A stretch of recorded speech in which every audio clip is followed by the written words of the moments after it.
The great hall was silent.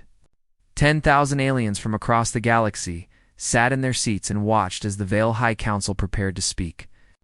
The ceiling rose so high that clouds formed near the top. The walls were made of living crystal that glowed with soft blue light. This was the heart of the Galactic Union, and today it would break apart. Una stood alone on the speaker's platform. She was small compared to the Veil who surrounded her. They were tall beings with silver skin and 4 arms. Their eyes had no pupils, just endless pools of gold. They looked down at her like she was an insect. She was the last human ambassador. In a few minutes, she would also be the first human exile. Primus Orith rose from his throne. He was the oldest Veil alive, nearly 3,000 years old. His voice echoed through the hall like thunder. "The Galactic Union has reached a decision," he said. "Humanity is expelled. You have 1 year to leave our space. After that, any human found within Union borders will be executed." The crowd did not cheer. They did not boo. They simply watched. Because they had known this was coming for a long time, Una felt her heart beating fast, but she kept her face calm. She had practiced this moment in front of a mirror for weeks. She would not give them the satisfaction of seeing her cry. "Ah, may I speak?" she asked. Orith waved one of his 4 hands. "You may. It will change nothing." Una looked out at the crowd. She saw the Norith in their section, massive warriors with thick green scales and teeth like knives. She saw the Kellen, small and pale with huge black eyes, their fingers always twitching as they calculated something in their heads. She saw dozens of other species, all of them older than humanity, all of them watching her. 200 years ago, she said, my species had not yet left our home planet. We were young. We were small. We knew nothing of the stars. When the Union found us, you called us primitives. You laughed at our simple ships and our simple tools, but you let us join because you needed workers. You needed hands to do the jobs no one else wanted to do. She paused. The hall was completely silent. We worked, she continued. We built your stations. We fixed your ships. We healed your sick. We fought your wars. We did everything you asked, and we did it well. Too well, perhaps, because now you look at us and you are afraid. Orith's golden eyes narrowed. We fear nothing. Then why expel us? Una asked. Is it because humans now hold positions in every major industry? Is it because our population has grown while yours has stayed the same? Is it because your children learn our music and eat our food and speak our languages? Enough, Orith said. His voice was cold. We do not need to explain ourselves to you. The decision is made, Una nodded slowly. Then I will say only this. You will regret this day. Not because we will seek revenge. We won't. But because you have forgotten something important. You have forgotten why you needed us in the first place. She turned and walked off the platform. The crowd watched in silence as she leapt through the massive doors. She did not look back. Far across the station, Tai-Ho was packing his tools. He had worked as the chief engineer of the Union's infrastructure division for 30 years. His hands had built things that would last for centuries. Now, he was putting everything into boxes. His Kellen assistant, a young one named Vel, watched him with sad eyes. I don't understand, Vel said. You are the best engineer we have. No one else knows these systems like you do? Tai-Ho smiled, but there was no happiness in it. That's exactly why they want me gone. I know too much. I'm too important. It scares them. He pulled a thick book from his desk. It was full of handwritten notes, diagrams, and solutions to problems that had never been officially recorded. Years of knowledge written down by hand because he knew this day might come. Here, he said, handing it to Vel.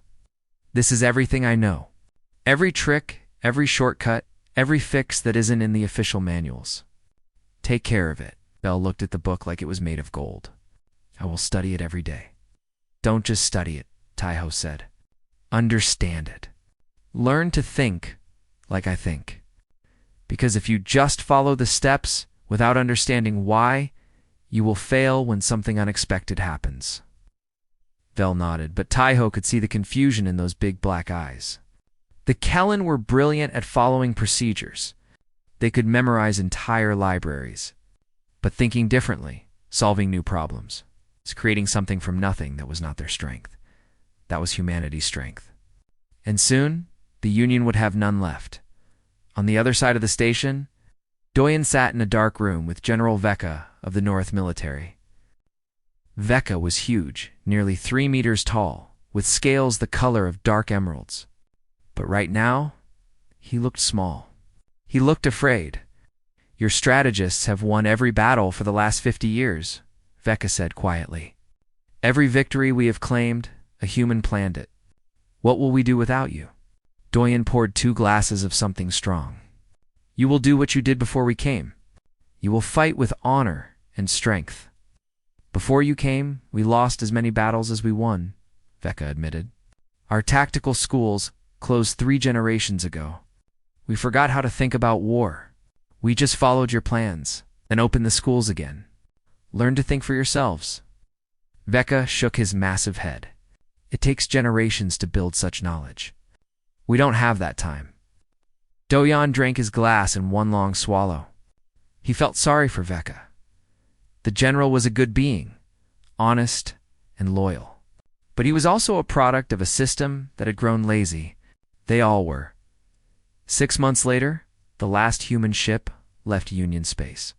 1.7 billion people, carrying everything they could. Behind them, the Veil celebrated what they called the purification. They drank and sang, and told each other that the future was bright. They had no idea what was coming. The water stopped on a Tuesday, on Kellen Prime. The great recycling plant that served 300 million people simply stopped working. The pumps made strange sounds. The filters clogged with something no one could identify. The engineers ran back and forth, checking their manuals, following every procedure exactly as written. Nothing worked. Vel stood in the control room, holding Taiho's handwritten book. His hands were shaking. He had read the book many times, but reading was not the same as understanding. The words on the pages described what to do, but they did not explain why. And without the why, Vel was lost. "The backup systems," another engineer said. "We should activate the backup systems." "The backup systems are also failing," Vel replied. "They share the same design. Whatever is wrong affects them all." "Then we must submit a request to the Union Engineering Council." "They will send experts," Vel wanted to scream. The Union Engineering Council would take 6 months to process the request. Another 3 months to send someone? And that someone would probably know less than Vel did. Because the best engineers had all been human. 3 million Kellen died before the water flowed again. History would call it the first failure. It would not be the last. Far away, at the edge of the galaxy, Yuna watched the news with tired eyes. The human exile zone was a harsh place, full of dead planets and empty space. But humans were already building. They had no choice. She stood in her small office on the new station called Haven 1. Through the window, she could see construction drones flying in endless patterns, adding new sections to the growing structure. In just 18 months, they had built more than the Union had built in 50 years. "They're dying," she said quietly, "and they still won't ask for help." Doyen entered the room. He looked older now, more gray in his hair. The stress of exile had aged them all. "They're too proud," he said. The Veil would rather watch their Union burn than admit they made a mistake. And the Kellen? The North. The smaller species? The Kellen are following procedures that don't work. The North just lost an entire fleet. Yuna turned sharply. "What?" Doyen sat down heavily. The Riven Swarm attacked their border stations. Without human strategists, the North used standard formations from their old textbooks. The same textbooks the Riven have been studying for centuries. The enemy knew every move before it happened. How many dead? 40,000. Maybe more. Yuna closed her eyes. She remembered General Vecca, the fear in his voice when he spoke to Doyen before the expulsion. He had known this would happen. They had all known. On a distant world, Hana packed her laboratory for the journey to the exile zone. She had been one of the last humans to leave. given special permission to finish her research on a new plague affecting the outer colonies. But now her time was up. Her Vale colleague, a scientist named Thesa, watched her with something like sadness. "Your notes," Thesa said. "They are complete?" Hannah nodded. "Everything is documented.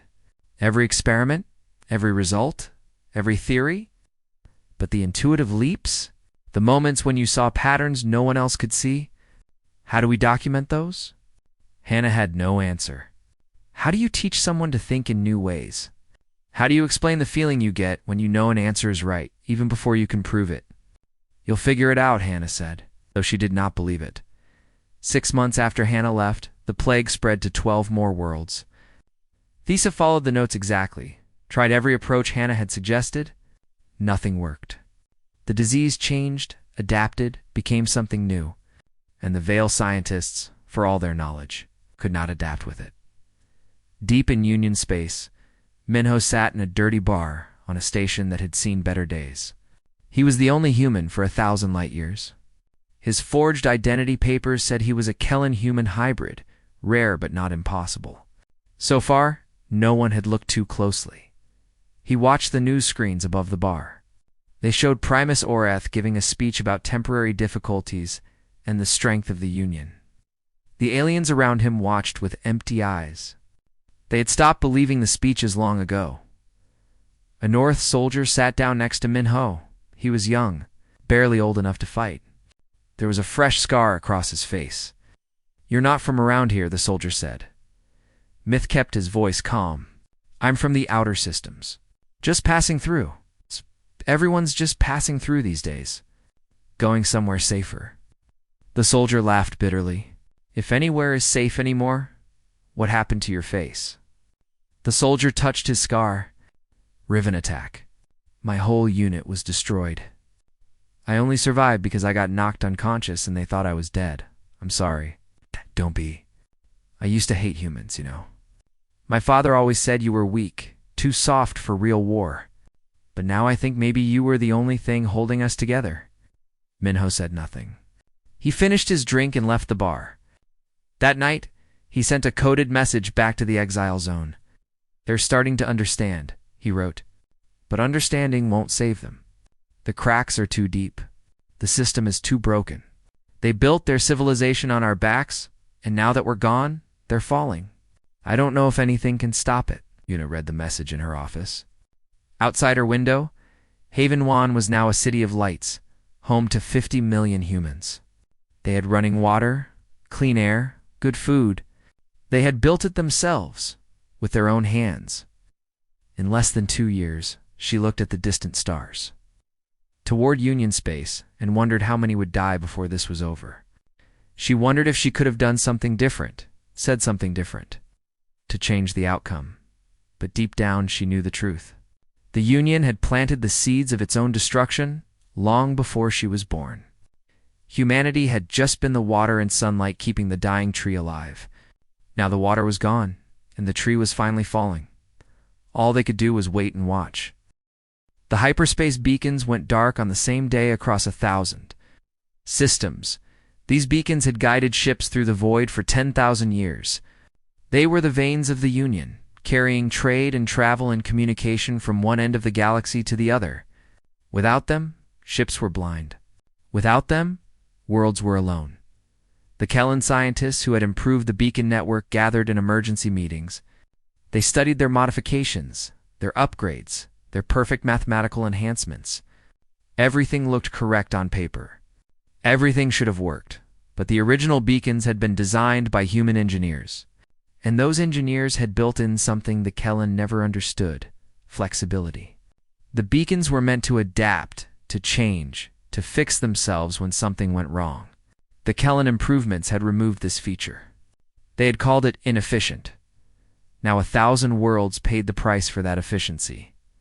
Trade ships drifted in empty space, their navigation systems useless. Food rotted in cargo holds while colonies starved. Emergency calls went unanswered because no one could hear them. The great machine of the Union was breaking apart, one piece at a time.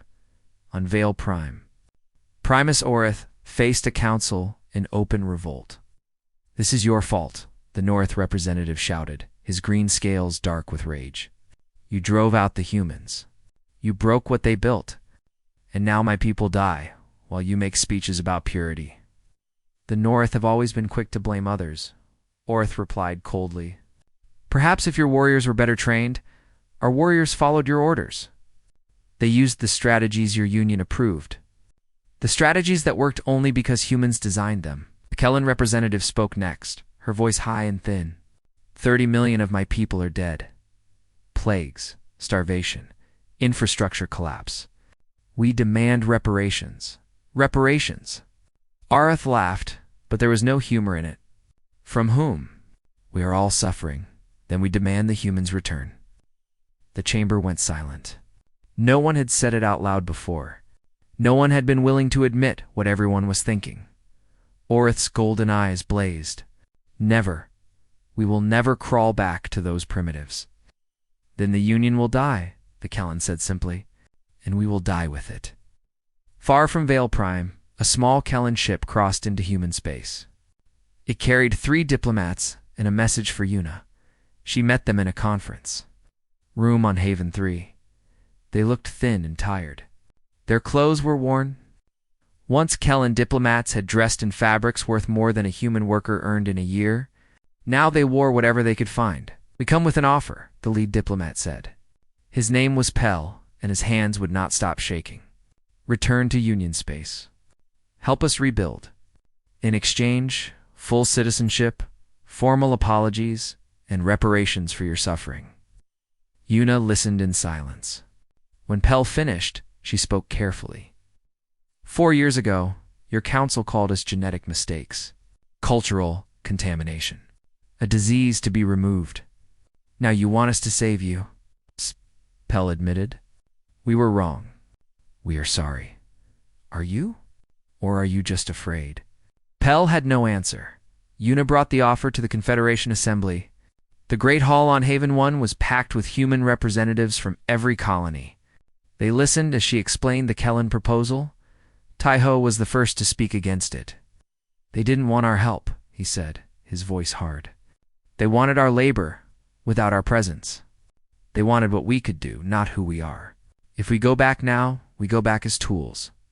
They'll use us until the crisis passes, then throw us away again. We'll never be able to throw us away again, someone argued.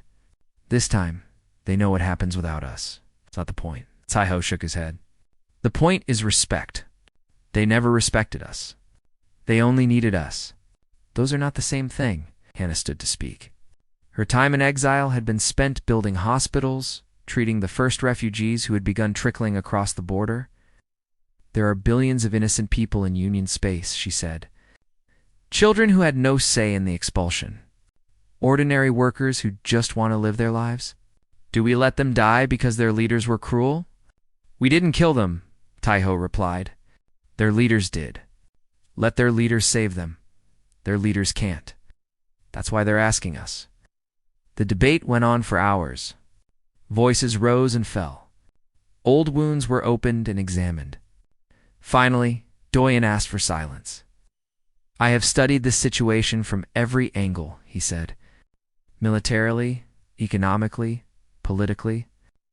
Here is what I know. He pressed a button, and maps appeared in the air.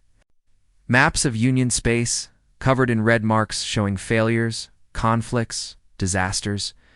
The Union is dying. Not slowly, but quickly. Within 5 years, it will cease to exist. The question is not whether we can save it. The question is what comes after. What do you mean? Una asked.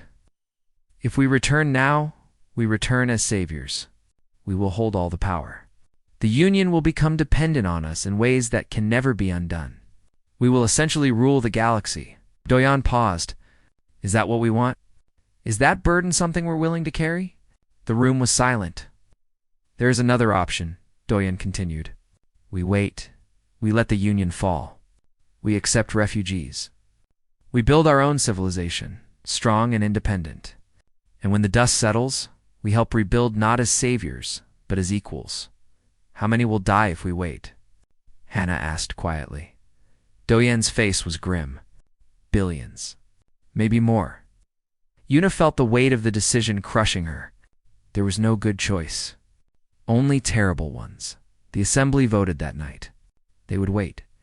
They would not return to save the Union, but they would open their borders to refugees any species, any number. They would build shelters and hospitals and schools. They would prepare for the flood of desperate people who would soon come running. It was not mercy. It was not revenge. It was simply survival. Una sent Pell home with the answer. He wept when he heard it. "You could save us," he said. "You have the power." "Yes," Una replied. "But power is not the same as duty. You made your choice 4 years ago. Now you must live with it."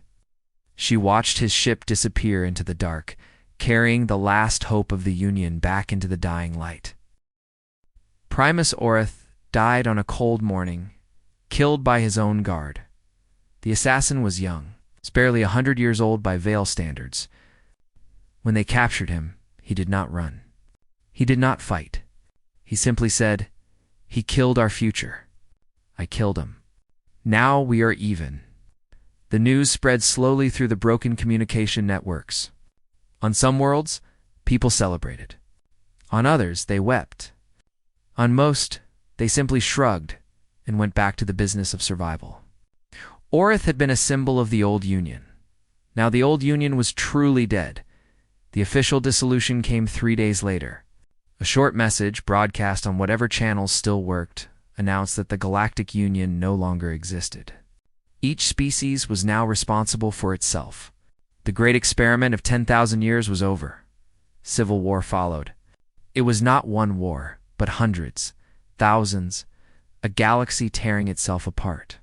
The North split into factions, each warlord claiming to be the true heir of their warrior tradition.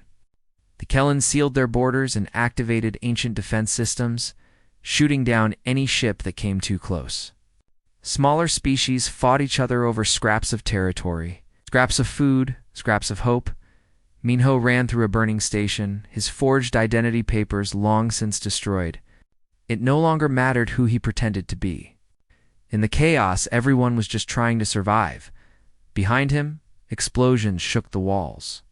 Somewhere, 2 North factions were fighting over control of the station's remaining supplies. Minho did not care who won. He only cared about reaching his ship. A scream stopped him. He turned and saw a child, a Vale girl, huddled in a corner. She was small, maybe 5 or 6 in human years. Her silver skin was covered in dust and dried blood. Her golden eyes were wide with terror. Minho knew he should keep running. Every second mattered. His ship was waiting. His people were waiting. He had valuable information, maps of the collapse, names of surviving leaders.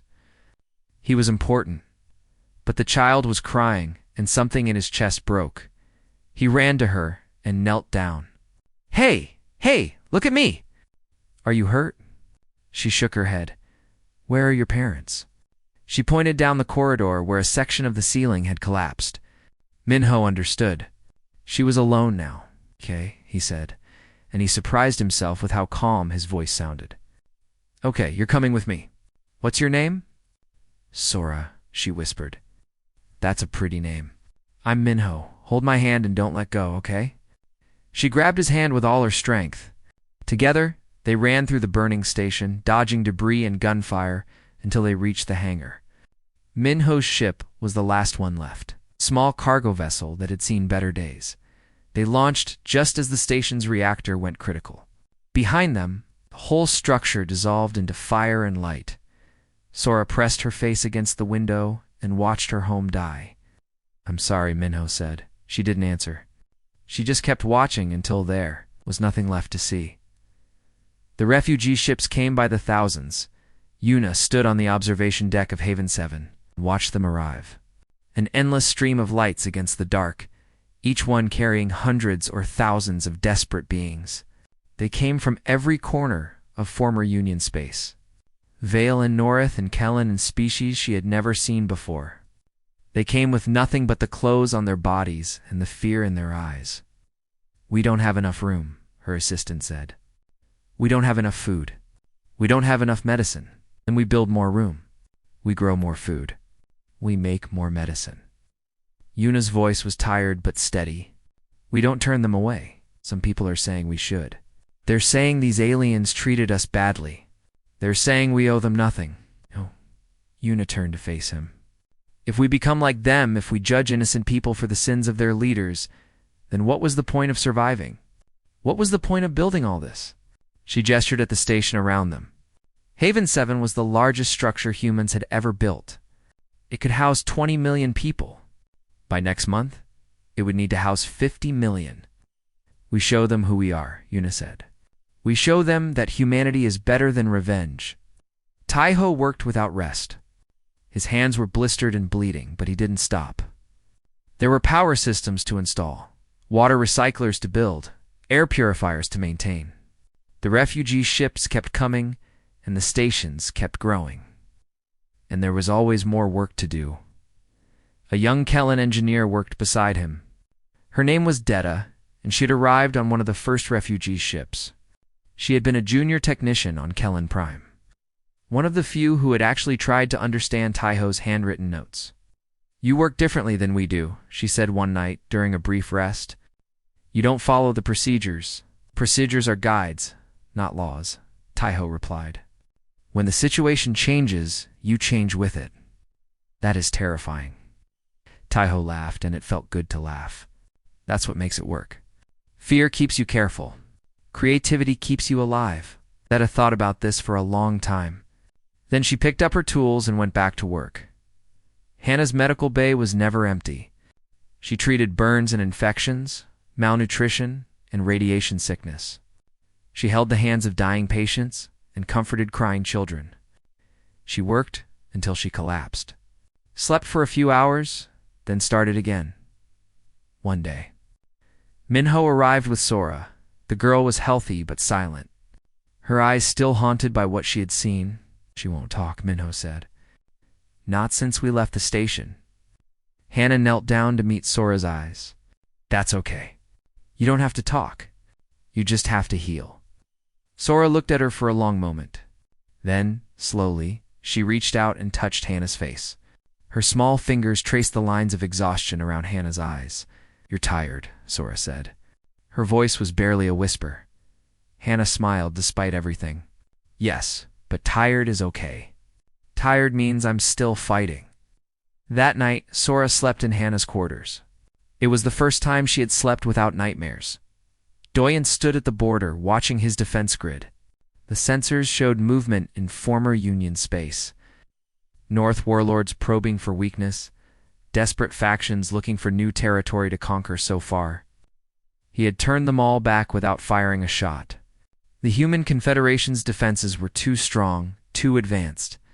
The warlords were using old strategies, old ships, old thinking. They had no chance. But Doyen took no pleasure in this. Every ship he turned away was full of beings who had nowhere else to go. Every warlord he defeated left behind chaos that would claim more innocent lives. A communication came through, cryptid and faint. It was from deep inside former Union space, from a group of surviving Veil leaders. They were requesting terms of surrender. Doyen read the message 3 times. Then he forwarded it to Yuna. What should we do? He asked. She read it in silence. When she looked up, her eyes were hard and sad at the same time. We accept, she said. But not as conquerors. As partners. The old way is dead. It's time to build something new. Doyen nodded. For the first time in 7 years, he felt something like hope. 10 years after the expulsion, Yuna returned to Veil Prime. She had left as an exile. She returned as the first chancellor of the new Galactic Compact. The ship that carried her was escorted by vessels from every species. A fleet of former enemies, now flying together under a shared flag. The great hall where she had stood alone was different now. The living crystal walls still glowed, but the light was warmer, softer. The seats were filled not just with one species per section, but with mixed groups, aliens and humans sitting side by side. Chancellor Yuna, the speaker announced. Please address the assembly. She walked to the platform. She was older now, her hair streaked with gray, her face lined with years of hard work, but her voice was as strong as ever. 10 years ago, I stood in this hall and warned you that you would regret your decision. I was right. But I take no pleasure in being right. Too many died. Too much was lost. The galaxy will carry the scars of those years forever." She paused, looking out at the faces watching her. Vale and North and Kellen and Human, all mixed together, all waiting. But scars heal. And today, we begin the healing in earnest. The Galactic Compact is not a new union. The old union failed because it was built on hierarchy, on the belief that some species were superior to others. The Compact is built on a different foundation: equality, respect, and the understanding that we are stronger together than apart. She held up a small book. It was old and worn, the pages filled with handwritten notes. This book was written by Taiho, our chief engineer, before the expulsion. It contains knowledge he tried to share with the Union. They never read it. They never understood it. They thought they were too advanced to learn from humans. She opened the book to a page marked with a ribbon. On this page, Taiho wrote something I think about every day. He wrote, "The secret is not knowing everything. The secret is knowing that you don't know everything, and being willing to learn." That is the philosophy we bring to the Compact. Not arrogance, but humility. Not domination, but cooperation. Applause filled the hall. Not polite applause, but genuine, heartfelt celebration across the galaxy. Taiho led his reconstruction corps through the ruins of Kellen Prime. The great cities were mostly destroyed, but here and there, lights were coming back on. Water was flowing again. People were surviving. Detta walked beside him, now his second in command. She had learned to think like a human, to adapt and improvise and create. She was teaching other Kellen to do the same. "It will take generations to rebuild," she said. "Yes," Taiho agreed, "but we'll do it together. That's what matters." A young Kellen engineer ran up to them, excited. "We found the old records. The original designs from before the expulsion. We can use them as templates." Taiho shook his head. "Use them as starting points, not templates. We're not rebuilding the old world. We're building a better one." "Ah!" The young engineer looked confused, but Detta smiled. "It's Klein," she said. "Come, let me show you what adaptation means." Hannah's Institute of Cross-Species Medicine had become the most important medical facility in the galaxy. Doctors from every species studied there, learning to treat patients they had never encountered before. The plague that had killed millions was now curable. Thanks. 2. Collaboration between Vale researchers and human innovators. She stood in her office, reading a report on the latest breakthrough. A young North medical student had developed a new treatment for radiation sickness, combining traditional North healing techniques with human technology. It was something neither species could have created alone.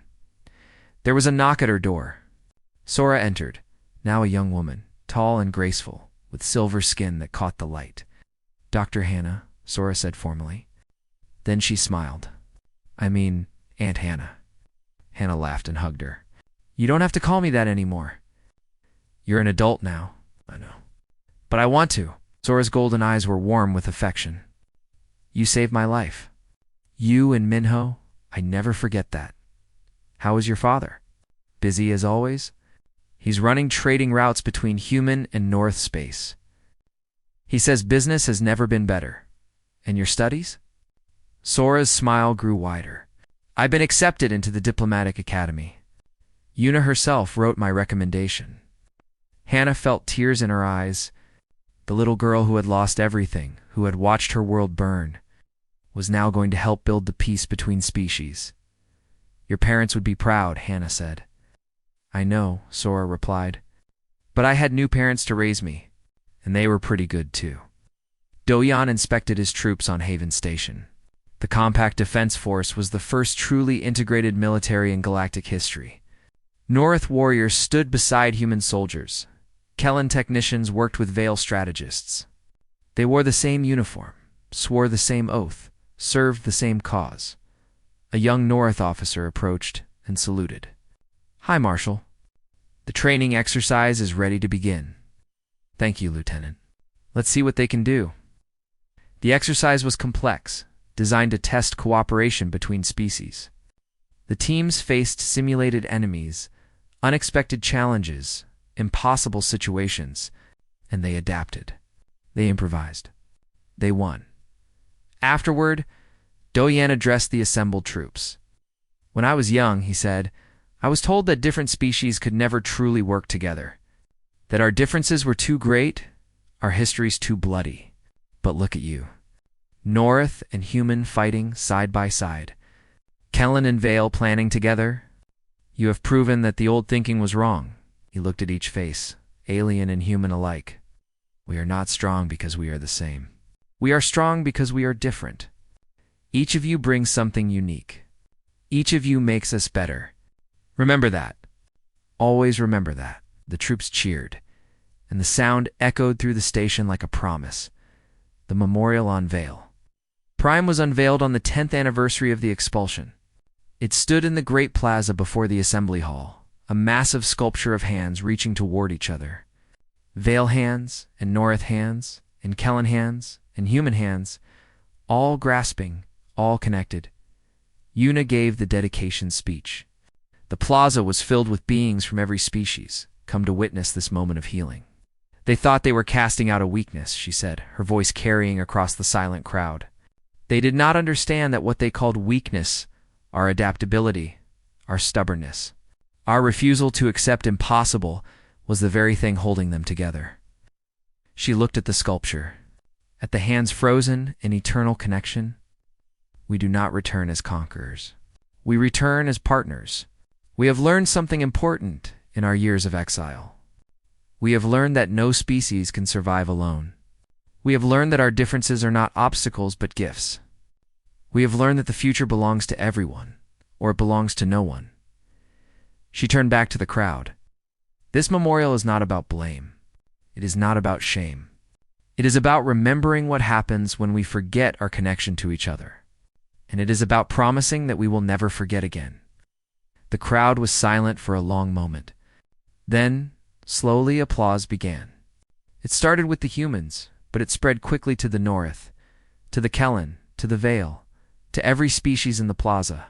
The sound grew and grew until it was like thunder, like a storm, like the heartbeat of a galaxy finally learning to live. Una stepped down from the platform. Taiho was waiting, and Hannah and Doyun and Minho with Sora beside him. Her family, not of blood but of struggle. The people who had walked through fire with her. "We did it," Minho said. "We actually did it," Una replied. "We're just beginning. The real work starts now." She looked up at the memorial, at the hands reaching toward hope. "But for the first time," she said softly, "I believe we can finish it." Around her, the galaxy stretched out in all directions, full of challenges and possibilities and futures yet to be written, and humanity, once expelled and forgotten, stood at the center of it all, not as rulers, but as partners in the greatest project the universe had ever known, the rebuilding of everything.